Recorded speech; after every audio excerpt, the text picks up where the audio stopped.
riveting conversation tonight. Did I say that out loud?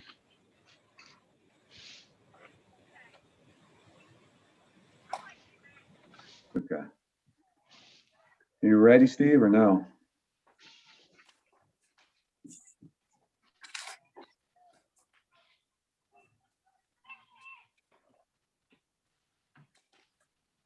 Hey, Bobby, if you got a few minutes once planning board is officially wrapped up, do you mind hanging out a little bit? I want to talk to you for a few minutes. All right, you guys are up and streaming. Okay, cool. That's nice. What we're going to do. That sounds great. I appreciate it, Bobby. Hey, I want to thank everybody for being here tonight for the regular meeting of the Village of Clemens Planning Board for April 20th, 2021. Just a little bit after 6 at 6:04, we'll go ahead and call the meeting to order. At this time, item number 2 on our business for the night. I was wondering, Steve, I don't have the Number ability 16. to throw the share screen up. You mind giving me that ability? Or? Yeah. Can you hear me okay? I can. Everybody Okay. else? Oh. Yeah, good deal. So if I can get a motion for the minutes for March 16th. So moved. There's Caroline with the motion. Do I hear a second? A second. All in favor signify by saying aye. Aye. Aye. Can I just confirm who the second was? It was Cressy. Okay, thank you. Yep. We'll move on to tonight's announcements. Mr. Rahimzadeh. Okay. Tonight's announcements. Hey, I'm sorry, Brad. I was muted there a second ago, but I think we need a roll call for all votes. Yeah. That Oh, wouldn't okay. hurt necessarily. So Yeah, and we've done that in the past, and I'm sorry, I'm got one minimized screen here. Martine, how did you vote on those minutes? We had a first and a Aye. second. All right, So, Edie, Yes. thank you. Teresa, you made the motion. Rob, Approve. Tom, Approve. Bobby, Aye. Carolyn made the motion. Teresa seconded it, and my vote is also aye. And we'll go into item 3, announcements. okay. At this moment in time, no announcements for item number 3. Thank you, Mr. Rahimzadeh, for no announcements tonight. Item number 4, is there any public comment? There's no public comments at this point in time. Thank you, Mr. Rahimzadeh. At this point, we'll go into item number 5, that is business, item A, proposed rules and procedures. Mr. Rahimzadeh? Okay. This is kind of something I presented last month, and then I wanted to give you guys time to kind of digest it, to see how it goes. These are the revisions to our rules and procedures, kind of make things a bit more explicit, and also kind of adopt some of the language that you would see in 160D, and I'll get to that too. So that's pretty much it. What do you guys take? Do you guys have any issues or concerns regarding the rules of procedures? And as Elliot said, it doesn't have to be something that's meant to be extremely hard to follow. Something that needs to be so rigorous.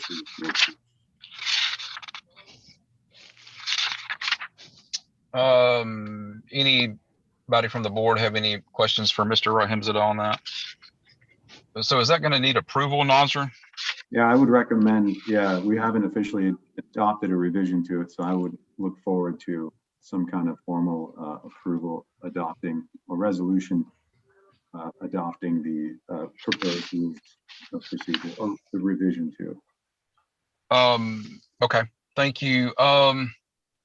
With that said, I'll look for a motion to adopt that in a second. Mr. Chairman, this is Tom Meckes. I'll make a motion that we approve the revised planning board procedures as written and presented tonight. Tom made a motion to approve. Do I have a second? I'll second. Bob. Go ahead. Edie, was that you? Yeah. Okay, so Edie seconded. I will open the floor for any discussions or questions. And I will lead off.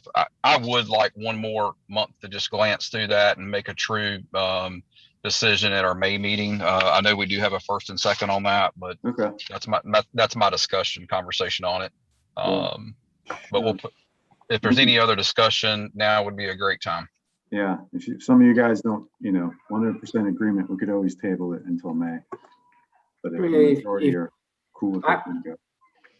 I was I did my due diligence, not like Brad. I did read through. But I didn't say I didn't read it. I just said I want to read it again. So but I will take, I would love to have more time to do it again. I think that it's a lot. Yeah. And I was kind of in a hurry on the last, I would say halfway through, because I was running out of time. So I would definitely would like to table and keep going at the same rhythm than Brad suggested. Okay, that sounds good. It could be a little bit complex because it's a reference to Robert's Rules of Procedures. Robert's Rules of Procedures was really designed for more large assemblies, but as they've made further revisions, we have the most up-to-date revision actually. It's taking small boards and committees more and more into account. This was a lot of what you see in the template was actually constructed by the School of Government. They already had the template, and we just kind of did some tweaking here and there for our own purposes to make it more in line with what we're used to. But yeah. And this is not a document that we haven't seen before for some members on this board. So yeah, it's actually in the remember back in the day when we actually used to meet in person a long time ago. It was in those binders right in front of, on the dais for the members to pull out. That was geared more specifically towards the elected body, as council has more authority. And what I really liked about this version was the School of Government really tweaked it and made it geared specifically towards appointed bodies like you guys, because there's difference in authority. So that's what we're doing. We're trying to make this more personal. Nasser, that was my question. From page 47 to the top two paragraphs of 71, almost everything has been struck. Oh, can you give me a brief explanation of what's been struck and why? Sure. Yeah, that's for the next item. Right now, we're just talking about the rules of procedures, the 12-pager from last month. Not necessarily the text amendments. Let me pop up. Yeah, that's next. Yeah, that's next, Carolyn. That is definitely next. Yeah, we're just talking about this right here, rules of procedure. So that's just 12 pages, and I was talking about it was school government and some making it better fit appointed boards. Explicitly, really making it better fit planning board. I would say that this is designed geared explicitly towards you guys, and we did that we looked at it with that intent in mind, so we don't have to keep following what council uses. So is the motion to approve it being withdrawn? I'm sorry. Who said that? This was Elliot. Elliot. Okay. Didn't someone actually make a motion to approve? Yeah, Tom made a motion to adopt, and Edie seconded, and then Brad said he would like to have more time to digest it. So, I mean, if everybody is okay with Brad's suggestion, the motion could be withdrawn, or if the maker of the motion feels strongly that they want to adopt it now, they could call for a vote on that motion and see how it goes. Right. No. I'm willing to withdraw the motion. I'd be expedient. So. All right, we'll consider that withdrawn then. Okay, that gives us a month to redigest that and set it on your nightstand or your end table and your Sunday afternoon leisure reading. So thank you guys for doing that. Martine, thank you for saying something as well. You made me feel better that you whizzed through the last part of it. So I'm glad you owned up to that. So we'll table that to the next meeting. The May 18th meeting. So at this point, thank you, Nazar. Appreciate that. At this point, we'll go to item B, which is 160D text amendment draft review.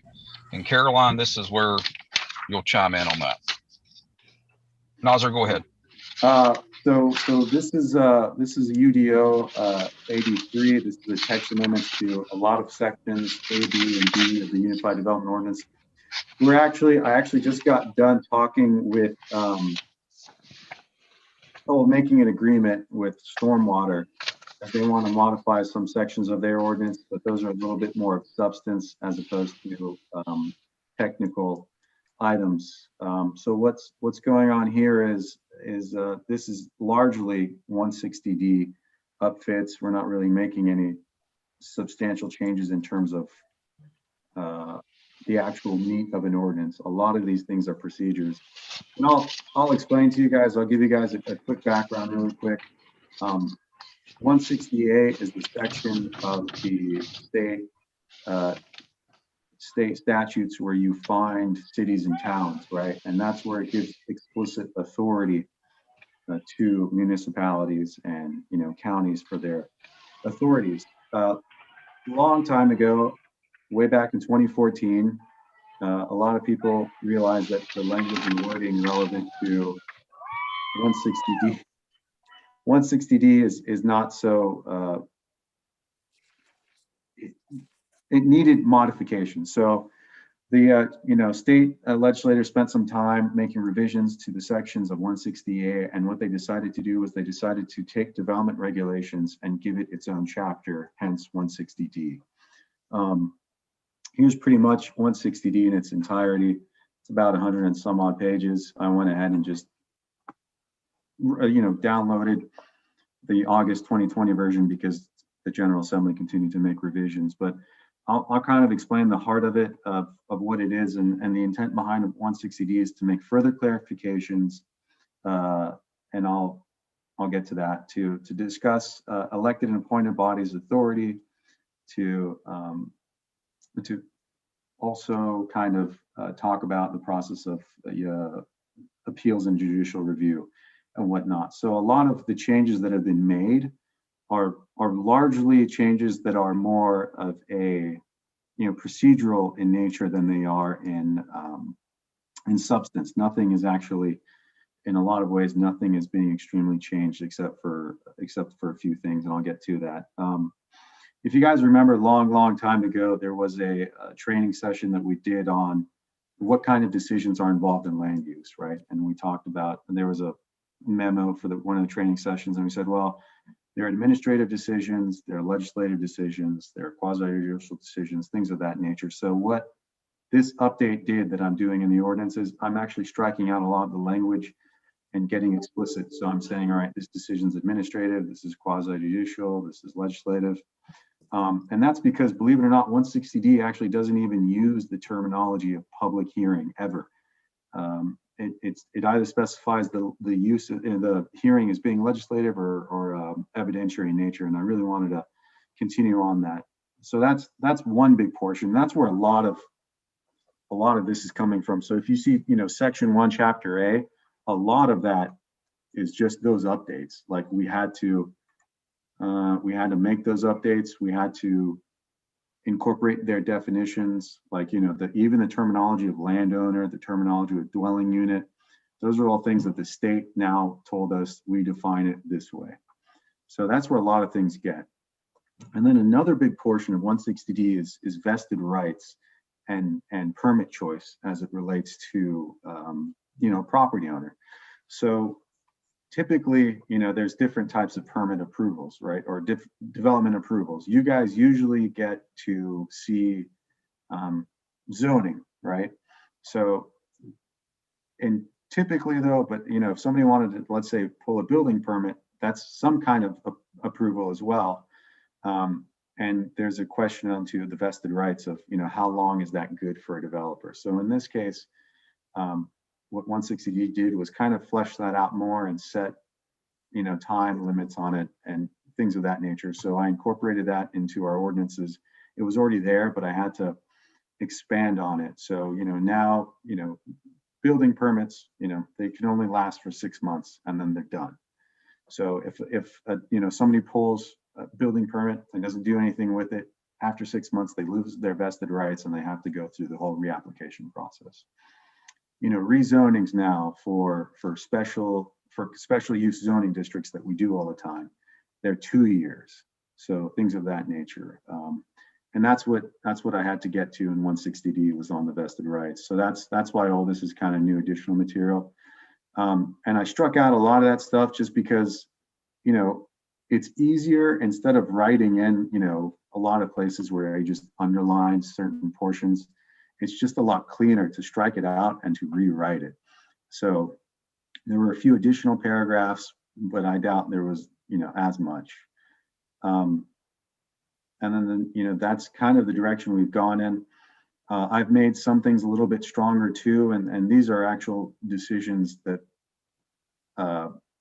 I thought were most appropriate. So, you know, I'm actually expanding the authority that council has regarding special use zoning district. I would like them to be able to make modifications to certain things that they typically couldn't. So they could, you know, reduce buffer yard requirements. They could reduce parking lot requirements, or they could modify, you know, setbacks from property lines. So I thought those were kind of appropriate things to do and to request so that it would incentivize infill and redevelopment. It would make it potentially easier for Clemens, as at this point, there aren't a lot. There's still parcels out there, but I would say in terms of redevelopment, that's probably far more likely, or, you know, the next step would have to be a lot of annexations for seeing new development. That's what I stuck to. And believe it or not, I also took this time to also make some clerical changes, like, you know, why do we have MX-S, which is mixed use, you know, zoning, but everywhere else it's referred to MU-S. That was clearly a clerical error and it needed to be rectified. Same goes for the fact that, you know, back in the day when Clemens was maintained by the county, they referred to the Clemens Area Development Guide. That no longer applies. So I struck that out and put in the Clemens Community Compass. A lot of things where this are, like I said, procedural. And then I know, Caroline, I know you had a question about the sections, you said 40 through 70 or whatnot. So what I did on that, and that's definitely, what is it, a reference to the, to a lot of the historic district items. And what I tried doing was I was going through and cleaning up a lot of this stuff was I was trying to relocate things and make them a lot more explicit, like I had seen in Forsyth County, Winston-Salem, Wilmington, Raleigh. What they essentially do is they strip out, our ordinances are so old that they mix administrative divisions along with the entities that have that authority. So what I thought I'd do, the things that I removed, like I removed section, you know, like you said, page 47 all the way to 70, I removed certificate of appropriateness out from the section of the historic district, and then I relocated it into the administrative section, which is when it starts on the page 70. So I struck out a lot of the administrative positions that were old because they were, they mixed a lot of things, and I tried to, you know, to make it more like, you know, oil and water as opposed to, you know, not. So I intentionally rewrote all of section 6 with the intent of specifying individual administrative provisions, and then in chapter 9 or in article 9 stating the entities that are responsible for it. So I saw this in Wilmington's template that they had. Wilmington's also updating their entire land use, you know, their entire ordinances for development. And I really like the flow that they had. So what you're going to see that's different from what it was that in chapter 6, you know, we talk about general provisions. Then we get into, you know, okay, general provisions, pre-application meetings, neighborhood meetings, process for submitting applications, what it is to actually public notice requirements, legislative hearings and evidentiary hearings. And then, you know, it gets into also, you know, the process for appeals. What happens when your permit is sitting out there for so long. Again, going back to vested rights. And that's the first portion of Article 6, was those administrative provisions that are, applicable in a lot of situations. And then I got into specific procedures, and that gets a little bit more detailed. Then we start talking about things like certificate of occupancy, or a certificate of appropriateness when you go in front of the historic district, a text amendment, a special use zoning district. And what I did intentionally was I cited, so I could, this is more an attempt at transparency than anything else. And so that if people read it, they get a better understanding of it. So let's say they come in front of you guys for a zoning, right? They want to rezone, somebody wants to rezone, right? So let's say hypothetically, you got a neighbor, he lives next to you and he goes, well, I want to rezone my residence to multifamily so I could put in a few duplexes. So he would go from asking, an RS zone, which is residential single family, to some kind of RM zone, right? So now he knows if he jumps to the zoning map amendment, general use district, the process and the procedures. So what we're requiring him now is we're actually requiring pre-application meetings, which we didn't do in the past. We simply encouraged it. We're also requiring neighborhood meetings, which we always strongly encourage, but now we're going to enforce it. So now when people want to rezone their property from 500 feet from that parcel to the adjacent parcels in a 500-foot radius, property line to property line, they have to notify the neighbors. They have to hold a neighborhood meeting, and then they have to give a report to us. Then we submit to planning board. That's something that I saw in Winston-Salem. That's something that I saw in Wilmington. Again, those were the guys that actually liked their ordinances a lot. I thought that was appropriate. And then, whoever your neighbor is can also look at the application submission and staff review process and say, okay, I got to do this. And then it gets explicit from there. Then we say, all right, decision-making process. Then we got planning board consideration. Well, this is what you guys consider. So planning board has this authority as specified right here. And that was really the intent that I was going for with a lot of this stuff. It was just to clarify it by separating it, and then referencing it so that people can see, oh, okay, so what's a pre-application meeting? Well, go look. Okay, well, so it makes the process, what I was shooting for was more transparency and simplification. And that led to me separating it out. And then that's really it in terms of the majority of the work. And then some of the other substance for 160D, like I said, what the state's requiring us is to adopt specific definitions, to be a lot more explicit on things like permit choice and vested rights, so a developer knows how long their approval lasts when they get an approval. Something to mention here too that applies to all of us now is 160D has actually upped the conflict of interest. So if you scroll down to the Article 9 where it talks about planning board, it says, hey, conflict of interest, planning board, here's your conflict of interest, and here's how they define it. They even define familial relationships. So they did that for planning board, they did that for the for village council, for the other boards, for staff even. So that was the other big takeaway, was an increase in conflict of interest. So the line was a little harder. So a lot of what I changed was to change those procedures. I didn't really change a lot of the actual meat, like I said, the actual substance. It's not like I went back and I said, you know what, everybody who's is parking is being reduced by this much if you're this use, or landscaping is being changed by this way. A lot of what I did was just, hey, this is the administrative flow. This is the process you got to follow. Here are definitions that we had to adopt from the state so that they're really across the board. Everybody would understand them. So a developer jumping, which would happen, a developer jumping from, Forsyth County to Wake County, there will be different definitions. There were different definitions. So I think in a lot of ways, this also probably helped out the development community.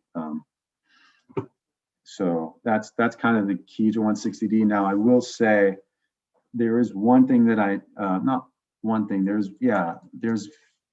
I'm in talks right now with Stormwater, as they have their own text amendment, and I haven't decided yet if I want to keep it separate from this text amendment or combine it, but they will actually make some change in substance.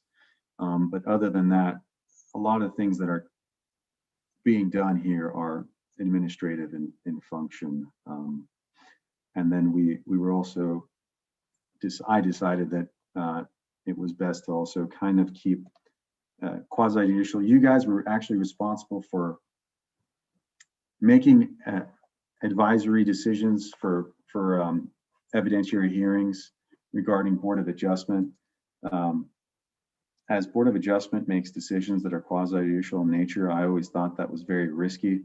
So I actually removed Planning Board from making any advisements on anything quasi-judicial nature, as that's simply not appropriate. I would say it's quite frankly dangerous. And then same goes for the elected body. I really focused on, hey, the legislative body, being the people that we vote for, will make legislative decisions. You guys will act as advisory to them. And then the Board of Adjustment, which is responsible for making quasi-judicial decisions, will be the only guys that are doing that. And that's something new compared to what was. So Nazar, where does oversight come into play? I mean, obviously you've done a lot of the work here in legwork and understanding there's state regulations and county regulations, and, you know, in reading through it and looking through the strike through, I mean, is it our body for oversight of this document for the 130 pages and the changes that you mentioned and discussed? Yeah, I mean, that's pretty much it. You and the elected body, and of course, our illustrious attorney. I will also say that I am in the process of reviewing this document with the School of Government, UNC School of Government. They're a state resource that is frequently used. They're kind of we're quite fortunate to have in North Carolina. They don't exist in Virginia, other places. They're kind of just, policy wonks that assist municipalities and local states, and even the General Assembly, as my understanding was that they were involved in 160D as well, understand what they're doing, what they're going for. And I've also contracted out with them to also review this draft and to make sure it is compliant with state law. So yeah, I mean, you guys. So you're not looking for approval at this point. It's just the draft review process then. Yeah, because this has got to go into effect by July 1st, because the deadline for this, because this was approved in 2019, the deadline is July 2020. That's how long the state assembly gave municipalities and to do these revisions. I will say it has taken a good chunk of time for sure. So this is to get you guys prepped for it, so that come May, when you guys are, considering what to do, it would be an expedient process, because pretty much it's got to get approved in May. Councils approve it in June, so that we could be legal come July. We could be 100% legal. Okay. Well, I like the fact that council will review, and the League of Government or Municipal Government, and then your outreach, and it is definitely a huge body of work. Even the day when Patty would give us the inserts to put in our UDO books. When your board members still get a UDO book? You guys can. I'm pushing everybody towards doing it I myself don't even have a physical book. I think it's just Jeff and Caroline. I personally like using the internet, the website. It is always up to date, and it doesn't have those weird issues like sometimes they'll submit you like a blank page and right, blank page. Yeah. And this is I hate that. So yeah, and I know my UDO book's it's a great conference table piece, and I think Bobby may have one still. And Martine, I know probably has one. So there's a few of us on here that's got one. So Yeah, I encourage everybody, if they, I could always send out the links. That's all public info, but I personally also use just the, online Unicode for looking it up. And that's what I have on every day I'm at work. Is there any other questions from the board for Nazar? I understand it's a lot, guys. So, take your time, digest it. It went in front of council in March. I gave them the same thing so that they were prepared for their, I'm just trying to get everybody ready. So I know it's a lot, and that was intentional on my part somewhat, Brad, to do some of these revisions. Yeah, it's a lot of revisions. Our ordinances are pretty, in terms of, a lot of sections and their flow are pretty old. So that was my attempt to also update it. And I'll probably continue to do this throughout. But I would say on things of substance, like if I'm interested in changing the tree ordinance, that would be a different process altogether. That would be something like, all right, planning board, we're considering doing this. And then we would, as a board, spend, usually it takes about 16 to 18 months to amend your tree ordinance, which is really probably just 10 to 15 pages. And that's so that we can get continual citizen input. We can do citizen outreach and stuff like this. But a lot of what's in here is just purely administrative. Thank you, Nazar, very much. And we've been through a tree ordinance back in 2011-12, I think it was, when it was first adopted. So yeah, that was interesting to say the least. So, well, thank you, Nazar. If everybody would take the next 30 days before our May 18th meeting and review those documents and ask any questions, Mr. Fuss is available for those questions if need be. Jeff is there as well. Just read through it, feel good about it. And obviously, council will make a decision as well. So moving forward, we'll go to item C, the staff report. Our next scheduled meeting is May 18th, 2020. Nazar? Right. Next scheduled meeting is going to be in May 2020. I actually expect by then we'll have some additional items for you guys to look through. Right now we have a major subdivision in the works. So it looks like we're getting back to, usually spring and summertime is when developments come through, and then fall and winter time is when we can do all these giant text amendments. So be on the lookout, guys. It's getting warm out there. Any update on the Kmart shopping center? Obviously that the road's going in there and Aldi's is slated now. Any additional update on those improvements? Yeah, well, we're done, because that was, by and large, that was already zoned appropriately for what it was, and what they were doing didn't meet the threshold for major amendments. So we approved it. They're doing facade changes. They're not really doing much of any. Now they're gutting the complete interior, but that's for building code, and building code is managed by the county. So yeah, expect Aldi is my understanding. There might be a take 5, and that's pretty much all I know. They're creating 5 tenant spaces, so I guarantee you a number of them will be vacant for a while. Well, thank you, Nazar, for your information tonight, which was a lot. So appreciate you spending the time on the UDO and making those revisions and looking through that to streamline the process. That it's needed for sure. So is there any questions for board or staff? Seeing none, hearing none, we'll ask for a motion to adjourn tonight's meeting. So moved. This is Bobby. Bobby made a motion to adjourn. Do I have a second? Second that. Martine seconds that. Edie, how do you vote? Approve. Teresa? Approve. Rob? Approve. Tom? Approve. Carolyn? Approve. Good deal. I also approve that. Thank you guys for being here tonight. I hope you enjoy the beautiful evening. Thank you, staff and council, for your service always to the Village of Clemens. Until May